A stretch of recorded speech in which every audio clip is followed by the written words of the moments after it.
ခနောသီးစုံကြောက်မွေကြော်ခနောသီးစုံထမင်းကြော်ခနောလက်ဖက်တုပ်ဟုတ်ပြီနော်အခရမ်းအောင်အသင်းကစားမယ်စားကြည့်နေတာ တရလုံးကြီးနဲ့ရှော့မယ် လီဖမ်းမင်းနဲ့အစားပြိုင်ဝင်နဲ့မားနေတာ ရှယ်ပဲ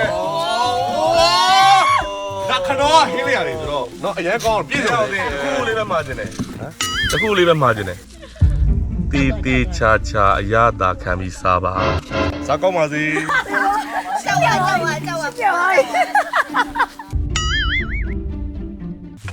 စားဘာလို့မျက်နှာမဲနေရတော့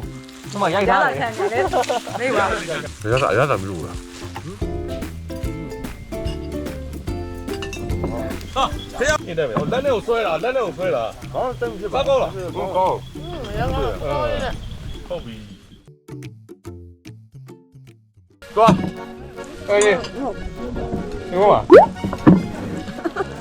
ငတ်ညာငတ်ညာမစားမတော့လား ကျွေးလူကကျွေးကုသိုလ်ရအောင်စားပေးရတယ် စားပါ